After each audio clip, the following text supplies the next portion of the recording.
Hey Chad, congrats on the career high. What felt different tonight than the last game? Nothing. I just started the game, in a good rhythm. I was in a good state of mind coming in. The boys just kept being on my ear. We know, you haven't probably played your best couple games, but we believe in you. Just keep being you, and you know, having teammates and the coaching staff that talking to you before a game, how can you not come to a game, ready and prepared and fired up? So. Hey Chad, first, who do we have here with you? This is my niece, Annalise. Wait. Hey, yeah. When you came to USC, a big part of it was you being the go-to guy. You played like that tonight with a career high. What does it mean to you to play that role on this team?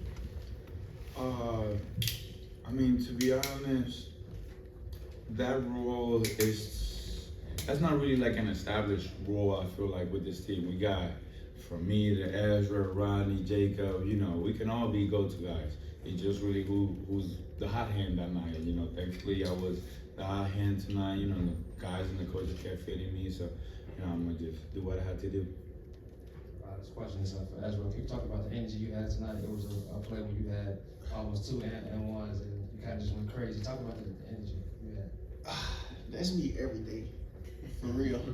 Even in practice. So, I just be excited just to play. You know what I'm saying? Just to play with my boys, just to have the energy. I ain't really thinking about nothing else but just winning at the time. So. Both of you guys drew a lot of fouls in the second half. What was the change in strategy there in your minds? Coach told us we sucked at halftime. So he came in cussed us Came in out. there cussing us out, throwing markers at us. So, we know the standard. Obviously, we knew that we wasn't living up to the standard. It don't matter about points when it comes to this team. If you don't bring the effort, you're going to sit on the bench. So we just knew that we weren't playing with that effort and intensity into the standards. So we just came out just super aggressive, and then we just played until we tired, honestly. So that was the result. Chad, you had your career high tonight. When did you know that you were getting close, and how were you letting coach know that you need to get back into the get better? Literally, when he subbed me out, I look up and I see 24. I'm like, Coach, no. I need him at least one more bucket. And he said just catch your breath. He coming back in there a minute, and I really appreciate him for doing that. Sometimes a player, you always want to beat your career high, and he letting me do that. And obviously the guys were okay with it. Yeah, so it was really special being able to do that, especially with my knees out here. Hey Chad, after last game, you posted online that you were very happy to be with a group of winners who were dedicated. A lot of Auburn fans decided to respond to that. Was that just Our respond? Yeah. It wasn't a shot at nobody. All right. And that's just to set it straight. Like, we're not here to start no drama with nobody.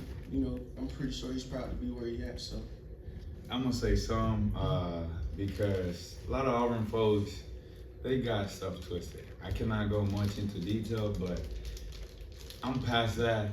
I'm just, praising my boys now. Nothing to do, I'm past that. That's in the past. I always want them to do good. My boys are there in that team to have one of my best friends, Reed Joy. The coaching staff, they believe in me. They took a kid out of JUCO and gave him the opportunity. And because of them, I'm here today. If I have some funny comments to say, yeah, but the boys know, because before I say anything or do anything on Twitter, I will text the hi to my other boys, hey, y'all know I'm messing around. I'm bored, be telling me. So yeah, I'm never gonna throw no shots. People are trying to twist my words and stuff like that, and they trying to have fun with it, and then they get mad at me because I'm trying to have some fun with it too. I'm like, so it's okay. I'm gonna never throw no shot at Auburn for real. I saw that Keyshawn Johnson stopped by practice. Did he say anything to you guys that kind of, motivated you or fired you up for this game? I ain't never been next to a #1 draft pick in my life, so that was already the excitement. That was already the excitement for sure. But nah, he came in and just, when you're a #1 draft pick, is a little different world. He explained this, and he just basically was getting into what it took to him to be that #1, and he wasn't there. He had to work to be a #1, so. I thank him a lot because some of that, stuck with us, and I feel like, we came in here with that fire in us.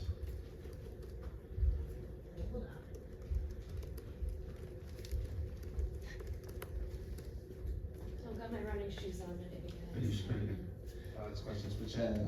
Congrats on the career high. Can you talk about just playing for a coach like Eric that allows you the opportunity to do that? Like, it's not so strict. Like, hey, you can go there and do anything.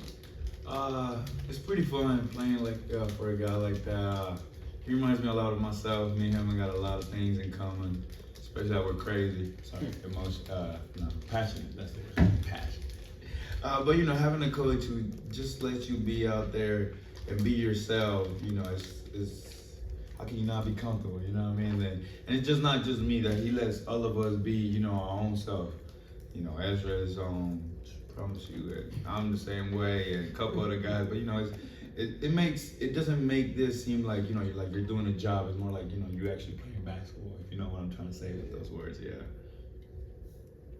All right. Thank you guys. Thank you. Thank you.